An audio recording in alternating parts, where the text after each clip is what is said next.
27 दिसंबर, नीन express. Next US का बहुत बड़ा सा हेड है फ्रंट पेज पे, सैली एडिशन में।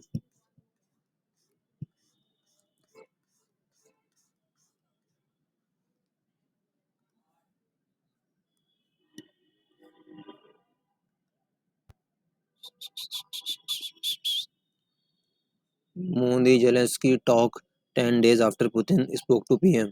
Zelensky seeks support on peace formula, calls Modi call for dialogue, says ready to support peace efforts. Ukraine versus Russia में मोदी जी का जो रोल है उसके ऊपर पूरा है बात।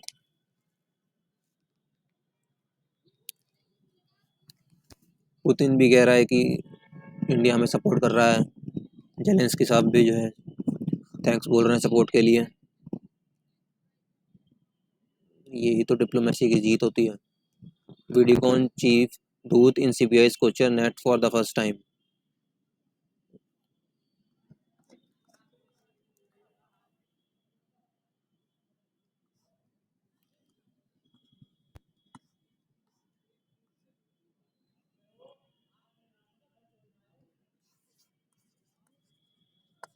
Corona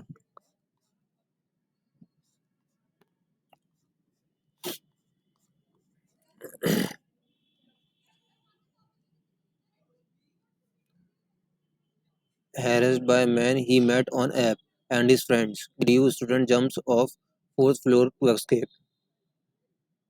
Police said the student sustained head injuries in the fall. Police said two of the accused, aged 18 and 22, have been arrested while raids are on to arrest.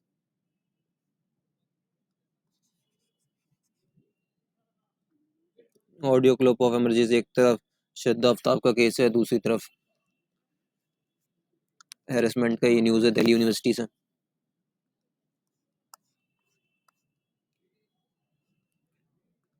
ये बात ऑफिशियल हो गई है, अब बीजेपी भी मेयर का election लड़ेगी। 104 सीटों के आसपास उनके पास है 250 में से।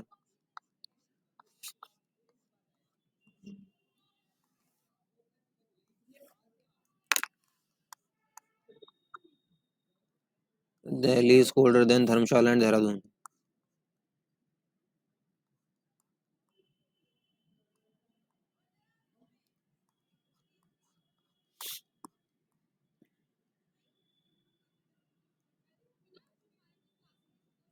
Keep weapons at home, sharpen knifes.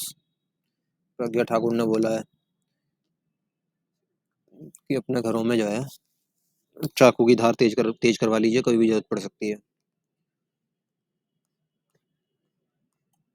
इन्हीं की सरकार है, फिर भी जनता को जरूरत पड़ेगी।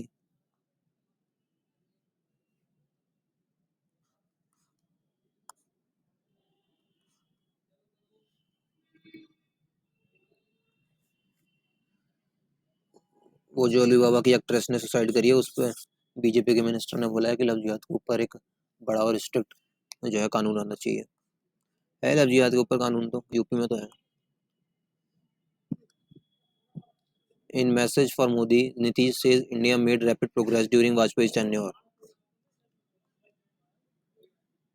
बीजू जनता दल जो है नवीन पटनायक जी की पार्टी, बीजू पटनायक जी इनके पिताजी की पार्टी, तो उसको 25 साल पूरे हो गए हैं। उड़ीसा में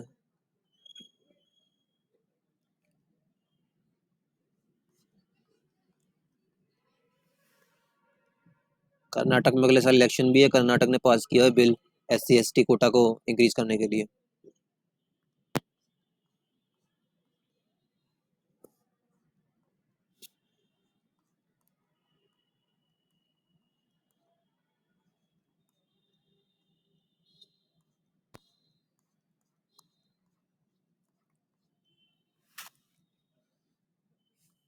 फैजान मुस्तफ़ा जी ने आर्टिकल एडिटोरियल लिखा है, तालिबान अन इस्लामिक। तालिबान किस तरह से अन इस्लामिक है और किस तरह से जो है वो it has scant regard for Quran, not a single verse in Quran और हदीत excludes women from knowledge। जिस तरह से उसने बैन लगाया है कि एजुकेशन पे वुमेन जो है लड़कियां स्कूल नहीं जाएंगी, तो उस पर ये बोल रहे हैं कि बिल्कुल अल इस्लामिक है कुरान, और कुछ कोई हदीस कुछ कोई भी ऐसा बैन को सपोर्ट नहीं करता। और ऐसा कहीं पे भी नहीं लिखा है. The Taliban seem to be ignorant of even the history of Islamic civilization. The Prophet wife Aisha was a great scholar and people used to consult her on theological matters. She was the most prominent and leading narrator of Hadith. In fact, it is impossible to talk of Islam without referring to her. Nafisa, a close relative of Ali, too used to be consulted by the people and even scholars including Imam Shafi.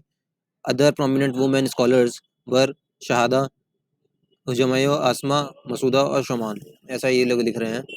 Conclusion क्या है इसका, वो बस पढ़ लेते हैं, उसी में सारी बात छुपी हो जाएगी. The international community must also understand that mere non-recognition of the Taliban regime would not help the Afghan women's cause. The US mere condemnation of such decisions would do no good to Afghan women. In 2019, India enacted the CEA to help the persecuted religious minorities of Afghanistan. As moral leaders, do we not owe anything to Afghanistan women? Let India, under the Prime Minister's presidency of G20, use its international stature and influence to force the Taliban to honor the Doha communities. Let India become the most vocal advocate of women's empowerment in the world.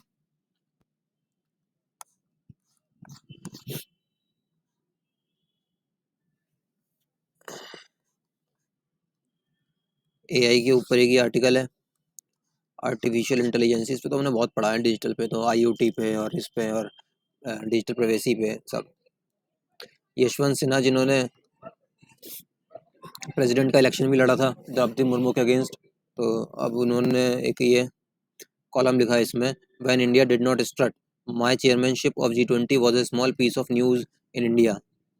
In Vajpayee government we worked quietly without much fanfare. The G20 is in the news almost daily because India is now the chairman of the group. Earlier, nobody had heard of the group except those who were directly concerned with it. But as India became the chairman of the G20 for the first time, what exactly is the G20? My mind goes back to the autumn of 1999 when I was the finance minister of India and was visiting Washington DC to attend the meetings of the IMF and the World Bank.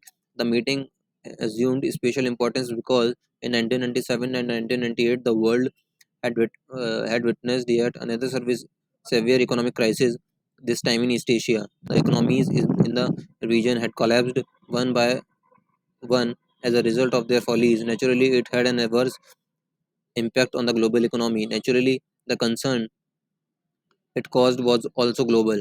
It was in this background that the G20 was formed in 1999. ये पहले जब ये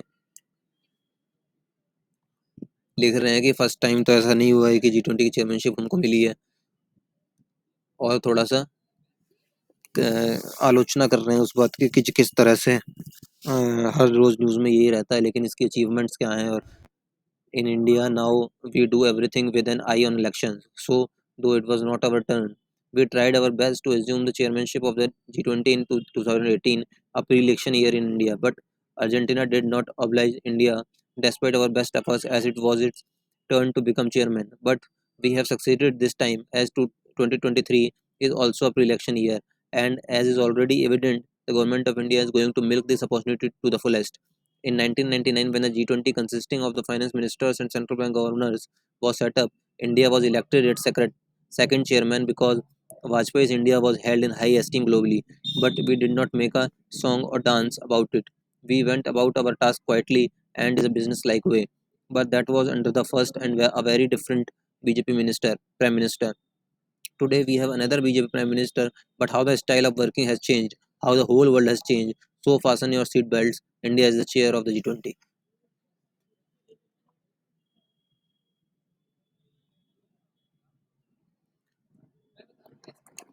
all India Trinamool Congress इन्होंने join कर लिया है, उसके नेता भी हैं ये.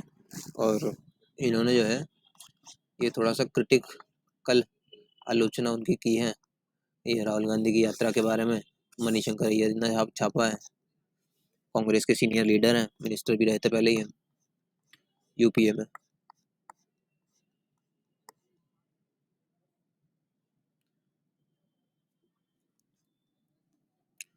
ये 2023 में क्या चैलेंजेस आने वाले हैं और क्या होप है और किस तरह की अनसर्टेनिटी रहेगी, चाइना की जो इकोनॉमिक पॉलिसी है और जो उसकी पॉलिसी है उसको लेकर भी इसमें सब लिखा हुआ है। प्रोग्नोसिस पढ़ लेते हैं, क्या पॉजिटिव्स हैं और क्या नेगेटिव्स इनको लगते हैं। The near-term growth outlook for the Indian economy is supported by the domestic drivers, some of which are reflected in the buoyant trends in high-frequency indicators. In November, equity markets touched new highs, buoyed by a rebound in portfolio flows to India. Headline consumer level inflation moderated by nearly a percentage point to 5.9% in November, driven by a fall in vegetable prices. The twin balance sheet problem of corporates having high levels of debt and banks saddled with bad loans on their books looks to be on the mend. There has been significant deleveraging over the last 5 years, with the corporate debt to GDP at its lowest in nearly a decade and a half, and bank books have shared much of the legacy bad loans. Bank credit has been growing in double digits for 8 months now, reflecting in part of uptick invest appetite. The China plus one strategy being adopted by most multinational companies could be an opportunity, given that Beijing is vacating large amounts of space in low skilled, unskilled labor intensive manufacturing such as textiles, shoes, leather, and ceramics, and India has a chance to fill part of this vacuum. इधर GST वगैरह के बारे में है, direct taxes के बारे में, और ये एग्रीकल्चर के बारे में लिख रखा है इन्होंने। Agriculture has been sustain driver of for overall GDP growth, with the Rabi outlook showing good prospects for wheat production with higher support price, adequate reservoir levels, and climatic factors supporting higher acreage according to the RBI. ये तो थे सब positive points, क्या क्या हो सकते हैं इसके। अब जो है नेगेटिव पॉइंट्स में क्या क्या आप 2023 में देखेंगे। The external environment continues to be fraught with risks. The Ukraine war drags on, threatening on energy like downturn in the European Union, India's biggest export market. The US continues to grapple with falling inflation pressure and let up in the Fed's rate hikes is unlikely until well into the second half of the year. The World Bank has slashed its growth forecast for China to 2.7% this year from the 4.3% estimate in June, and has nearly halved the projection of 8.1% next year. With the world's second largest economy going into a sustained slump, there is a mounting evidence that the global economy will slow sharply next year.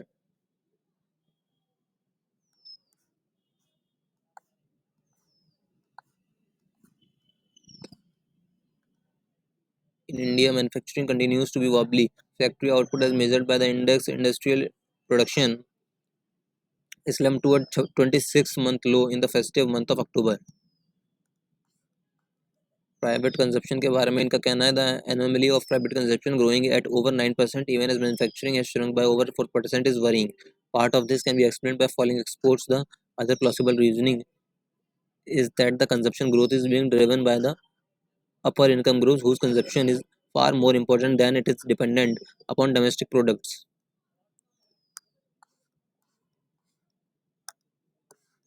Capacity utilisation, और उसके बाद जो distress है MSME के बीच में, MSME के अंदर में, और कोरोना के 2 महीने लॉकडाउन रहा तो जितने भी स्मॉल सेक्टर के बिजनेस थे वो लगभग सब खत्म से हो गए हैं तो उसको लेकर के भी इन्होंने चिंता जताई है। इन्फ्लेशन राइज को लेकर के चिंता जताई है, और जो हमारे डिपेंडेंस है, हम जो एनर्जी को इंपोर्ट करते हैं उसको लेकर भी, the significant dependence on imported energy at 4% of the country's GDP is a challenge that shows up on the balance of payment side. A current account deficit of well over 3% is projected for financial 23. Also, even though the trade weighted dollar has depreciated in the last couple of weeks, according to the Neelkant Mishra, co-head of Asia Pacific Strategy, India equity strategist with credit Hughes and part-time member of the PM's Economic Advisory Council, it might be too early to declare that this phase of dollar strength is over. 2023 कोई ज़्यादा अच्छा नहीं रहने वाला हिसाब से, जैसी news है। प्रचंड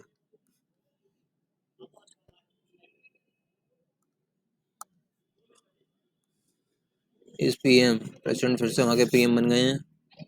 पुष्प कमल दहल, दहल प्रचंड इनका पूरा नाम है।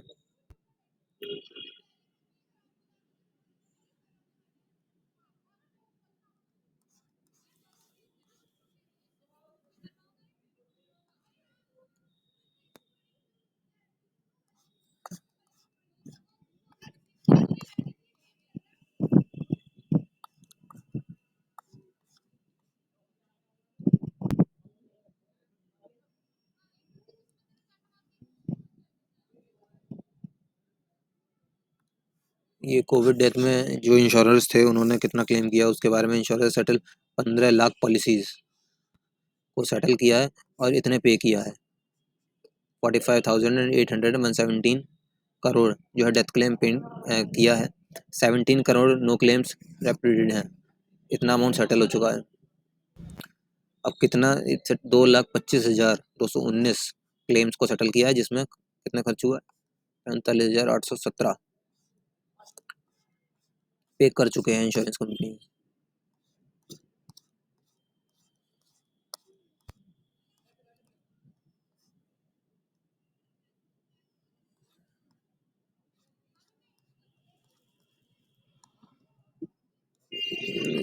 स्पोर्ट्स में तो कुछ है ही नहीं। और ये इंडियन एक्सप्रेस था, और इसमें देखो जो सारे आर्टिकल अखबारों के छपते हैं उसमें द ट्रिब्यून ने क्या छापा है। द ट्रिब्यून ने ओपिनियन है twist in the Kathmandu change of guard in Nepal presents a new challenge to India. ये किस तरह से चैलेंज होगा, अभी शपथ लेना तो दो चार बयान आ जाना दोनों इंडिया के सपोर्ट में, इंडिया के अगेंस्ट में, उसके बाद इस पर बात कर लेंगे।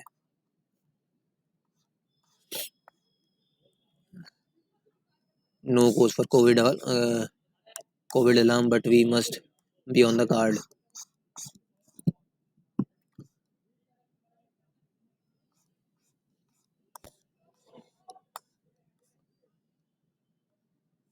द स्टेट्समैन में जो पर्सपेक्टिव छपता है उसमें Indian diplomatic offensive puts pressure on Pakistan.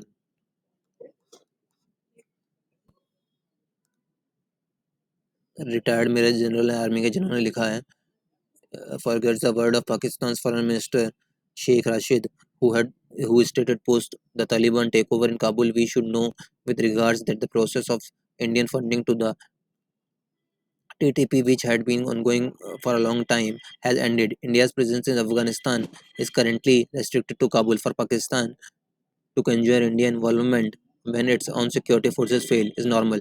Pakistan is aware that it has few takers, while many Western nations backed India's demand to section Pakistan-based terrorists. Only China protected them by placing a technical hold. Indian actions also place unsurmountable pressure on Pakistan's deep state, compelling it to desist from any major terrorist strike in India. India may finish its UNSC tenure at the end of the month, but pressure would continue. As India is now the G20 and SCO president, India has fruitfully utilized its UNSC tenure to put Pakistan under global scrutiny and also reveal the truth about Pakistan's strategy of employing terrorism as a part of state policy.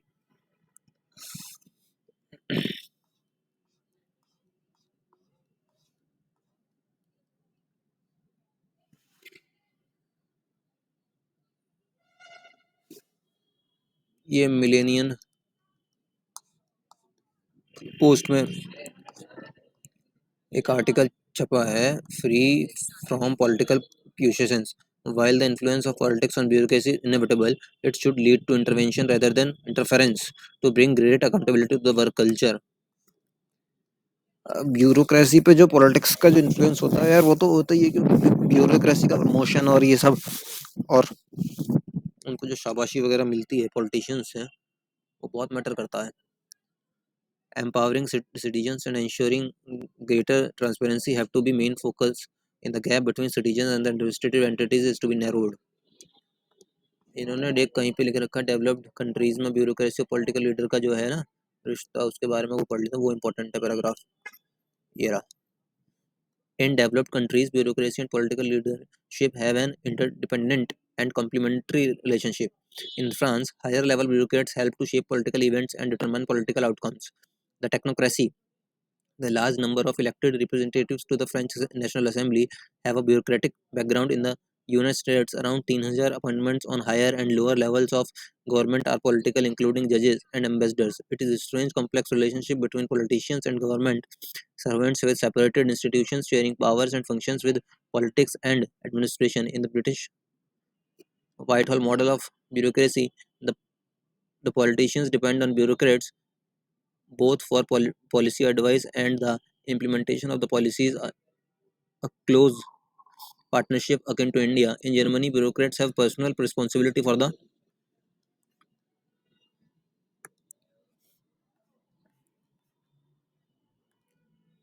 public interest. There exists a distinction between political leadership and administration.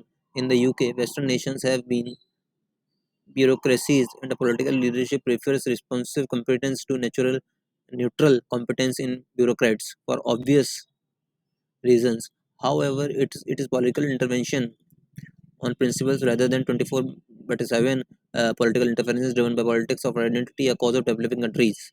The former is positive and essential in a democracy to push forward the agenda of the development, whereas the latter eats into the very vitals of work culture. It is high time political leaders appreciate the distinction and sanitize their ranks accordingly.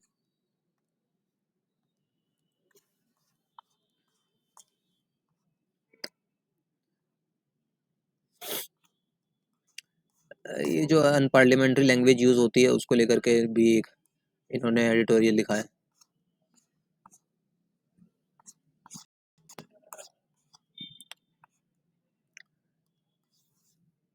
Pioneer ने वाजपेयी साहब के की और उनकी legacies के बारे में।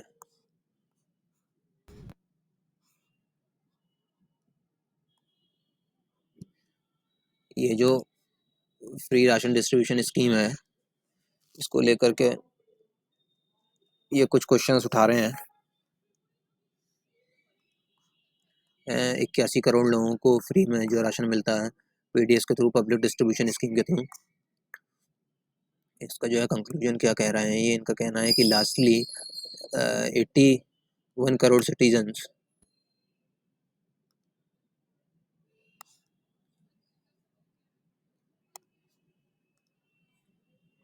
need free food for 2 months. What does the imply about the official poverty ratio? If hunger is not a big problem, why are we giving away free food on such a massive scale? Are we on our way to becoming a Langer nation? Will the budget for free food eat into the budget for health and education, on which our public spending is much below that of our peers? That scarcity simply helps private clinics and the coaching classes. It is time to think about the free food program in a holistic and comprehensive way. कुल मिला के ये कहना चाह रहे हैं कि 80 क्या सच में 81 करोड़ लोग देश में ऐसे हैं जिनको फ्री में खाना और राशन देने की ज़रूरत है, और है तो हमारे क्या पॉवर्टी का क्या रेशियो है, किस आधार पर हम पॉवर्टी जो है नापते हैं।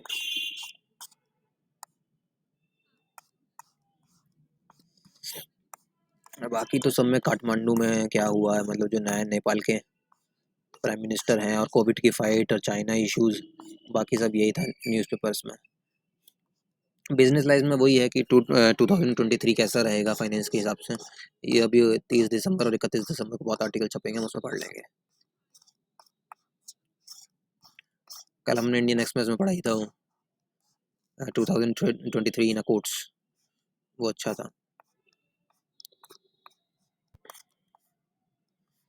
प्रचंड में queer the pitch for India, जो ये प्रचंड है ये इंडिया के लिहाज से क्या, वो अभी जो बातें वो करेंगे तब यूक्रेन वॉर और चाइना और ये सब है, बाकी तो